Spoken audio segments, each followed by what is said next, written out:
गलत हुआ, आहत है हमारी पत्नी। मुझे कोई बहुत ऐसा नहीं कि बहुत आश्चर्यजनक घटना है। मैं पहले भी 3 बार मेरे साथ ऐसी घटना घट चुकी है। तो मेरे पत्नी के लिए पहली घटना थी, श्रीकला जी के लिए वो आहत है। सारा ठीक रहा, आप लोग पर फोड़ा जा रहा है कि आपने मना कर दिया, उनको कोई चारा नहीं मिला।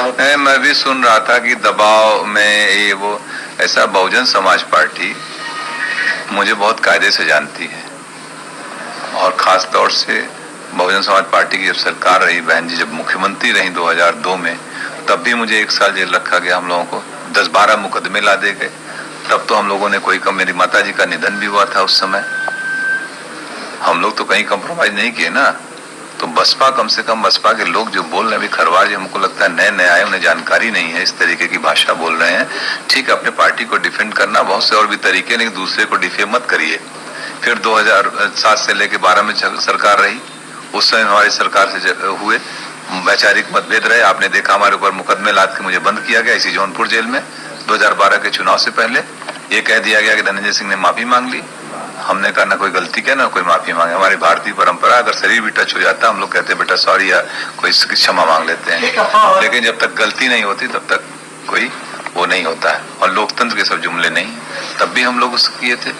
और हमारे, आपको ख्याल होगा 2011 में मुझे जौनपुर आने से रोका गया, धारा 144 लगाई गई थी, लेकिन मैं आया।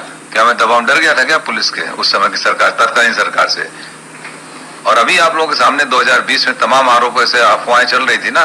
बाई इलेक्शन लड़े थे कि नहीं? हम लड़े थे, प्रदेश में कई लोग लड़ रहे थे इंडिपेंडेंट। तो इस तरीके की फर्जी बातें न बोले। बहुजन समाज पार्टी भी देखा, अमेठी टिकट काटा, बस्ती काटा, आजमगढ़ काटा, बनारस काटा, एक दिन दो दिन पहले। तो ये इनका हो सकता है कोई इनकी कार्यशैली हो, कोई अपना हो, तो आप अपना काम करिए, जो करना ठीक है, लेकिन लोगों को गुमराह मत करिए। 2024 के लिए क्या बचा है आपके पास?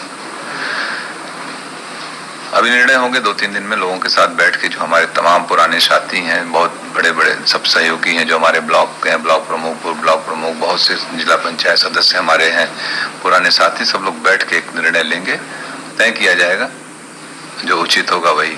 झुकाव है किसी पार्टी की तरफ?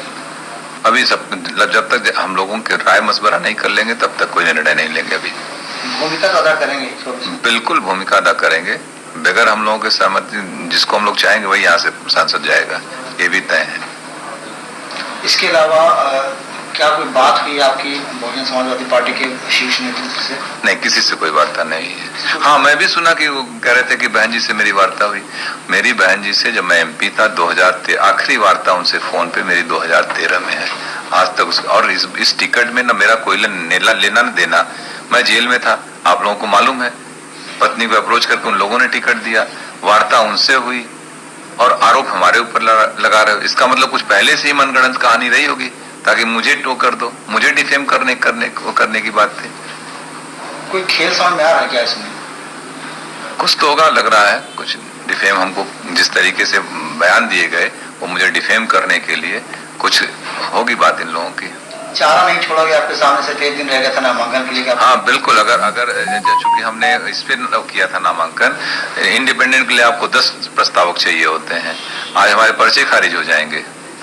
खैर, मैं एक बात और बता दूं, अगर मैं चुनाव लड़ रहा होता तो मैं जरूर एक इंडिपेंडेंट नॉमिनेशन भी करके रखता। या मैं इंडिपेंडेंट रहता ही, मुझे नहीं जाना पड़ता कहीं, और हम लोग चुनाव लड़ते।